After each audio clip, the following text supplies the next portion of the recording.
বরবাদের কোনো ডায়লগ নাই, বরবাদ হলো পুরো বিশ্বে সাকিব খান হিট। সাকিব খানকে কম বেশি সবাই মানুষ চিনে। সাকিব খানের কোনো তুলনা হয় না। সাকিব খান নিজেকে অনেক ভালো মেইনটেইন করেছেন। সাকিব খান হলো স্বপ্নের নায়ক আমার কাছে মনে হয়। দর্শক হলমুখী হচ্ছে, এটা আমাদের জন্য আসলে খুশির খবর। প্রত্যেকটা নায়িকাই চায় সাকিব খানের সাথে কাজ করতে। ভালোবাসা যদি বেশি বেশি থাকে, মাসিক ইনকাম আসলে 5 লাখ থাকলেও ম্যাটার করে না। মেহেদী হাসান তো এত ভালো ডিরেকশন দিয়েছে, আমি এই সিনেমা আসলে 5 বার দেখতে পারবো।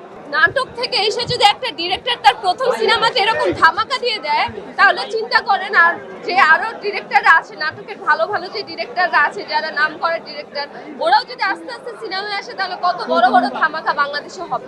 সাকিব খান শুধু বাংলাদেশেই না, বাংলাদেশের বাইরে আসলে পুরো বিশ্বে সাকিব খান হিট। সাকিব খানকে কম বেশি সবাই মানুষ চিনে।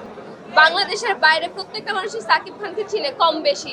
আপনি যদি নিউ ইয়র্কে যান, আপনি আমেরিকায় যান, লন্ডনে যান, কানাডায় যান, সাকিব খানকে কম বেশি মানুষজন চিনে। তার নাম আসলে ওই ক্যাটাগরিতে পৌঁছে গিয়েছে। আর সাকিব খানকে দেখে কোনোদিনই কেউ নাক ছিটকাতো না। আমার কাছে মনে হয় যে ধীরে ধীরে আমরা যেহেতু আমাদের ফিল্ম ইন্ডাস্ট্রি উন্নতি করছে, সাকিব খানের মেকআপ, তার লুক সবকিছু উন্নতি হচ্ছে, আর এখন সাকিব খানকে দেখতে আরো ভালো লাগে। সাকিব খান সাকিব খান, সাকিব খানের কোনো তুলনা হয় না। টানা সপ্তমবারের মতো বেস্ট টিস্যু পেপার ব্র্যান্ড হিসেবে স্বীকৃতি পেয়েছে বসুন্ধরা টিস্যু। অবশ্যই সাকিব খানের বয়স কমতেছে। সাকিব খানের যেটা বয়স, তার থেকে 10 গুণ ছোট তাকে লাগে, আসলে 10 বছর ছোট লাগে। পুরোপুরি এটা ম্যাটার করে মেইনটেন্সের উপরে। সাকিব খান নিজেকে অনেক ভালো মেইনটেইন করেছেন। সাকিব খান হলো স্বপ্নের নায়ক আমার কাছে মনে হয়। দেশের বাইরে যে শোগুলা হচ্ছে, এই শোগুলাতেও এখন হাউসফুল যাচ্ছে। দর্শক হলমুখী হচ্ছে, এটা আমাদের জন্য আসলে খুশির খবর। কারণ বাংলা সিনেমা সামনের দিকে আগাচ্ছে। দাগি দেখে মানুষ, দাগিও অনেক ভালো একটা সিনেমা, যেটা সবাই দেখেছে, এখনো দেখছে। বরবাদও হাউসফুল, জঙ্গলিও হাউসফুল। তো প্রত্যেকটা সিনেমা যেগুলো আসে প্রত্যেকটাই হাউসফুল। এটা আমাদের জন্য গর্বের বিষয় যে আমরা কাজ করার উৎসাহ পাই। আমি যেমন ছোট পর্দায় কাজ করি, কিন্তু আমি এখন কাজ করার উৎসাহ পাচ্ছি যে বড় পর্দায় আমিও তাহলে কাজ করব। সাকিব খানের সাথে কাজ করে এটা তো স্বপ্নই। এটা তো আমার কাছে মনে হয় যে প্রত্যেকটা নায়িকারই এটা একটা স্বপ্ন। যারা যারা কাজ করেনি, প্রত্যেকটা নায়িকাই চায় সাকিব খানের সাথে কাজ করতে, কারণ বাংলাদেশে one and only Shakib Khan is the best. Shakib Khan এই ধারণা পাল্টে দিয়েছে, কারণ সে বছরে 2টা সিনেমা মুক্তি দিক আর একটা সিনেমা মুক্তি দিক, ঈদে মুক্তি দিক আর ঈদ ছাড়া মুক্তি দিক, সে তো মেগা স্টার।